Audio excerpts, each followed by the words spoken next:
और ये एक हमारा वो है, हम मेडल बच्चों को तो देते ही हैं, और आपके भी मेडल है।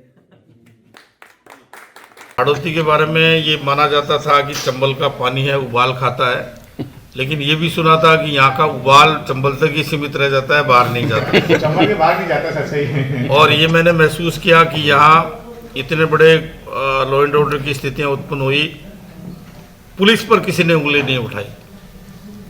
पुलिस के अच्छे कामों को सराहा, अगर कोई अपराध हो गया तो थोड़ा उबाल की स्थिति भी आई, लेकिन जब पुलिस ने उसको वर्कआउट कर दिया तो पीठ थपथपाने में भी कोई कसर नहीं छोड़ी, जिसका एग्जाम्पल आप आज खुद देख रहे हैं। राजनीतिक दबाव की स्थितियाँ, मैंने पहला पोस्टिंग देखा जिसमें दूसरी पोस्टिंग्स की बजाय कोई राजनीतिक दबाव की स्थिति महसूस ही नहीं हुई। धारीवाल साहब थे, वो भी एक संरक्षक के तौर पे रहे, बिरला जी ने भी कोई ऐसा अनुचित दबाव नहीं डाला।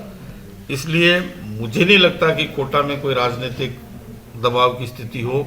एडिशनल एसपी कमिश्नरेट जोधपुर में पदस्थापित रहा, फिर भरतपुर एडिशनल एसपी रहा, उसके बाद चूरू एडिशनल एसपी रहा, जहाँ पर आनंदपाल के जितने भी ठिकाने थे चूरू जिले के संरक्षण शरण के, वहाँ पे निरंतर दबिशों का परिणाम हुआ कि उसका गैंग बिखर गया और बाद में एसओजी ने मिलकर उसका एनकाउंटर कर दिया।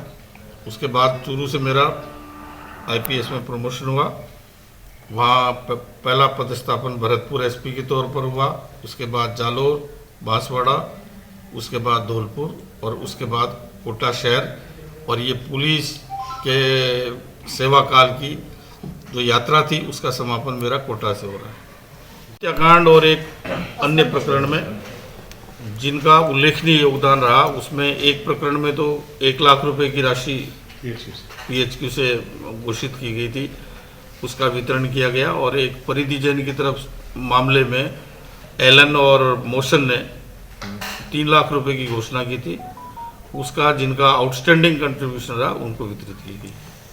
प्रोफेशनली बहुत साउंड है, इसके बावजूद भी मेरा जो अनुभव रहा डांग क्षेत्र का, और जहाँ जहाँ से चंबल बहती है वहाँ अपराध की नेचर लगभग एक सी है, चाहे वो कोटा हो, चाहे सवाई माधोपुर हो, चाहे करौली हो, चाहे धौलपुर हो।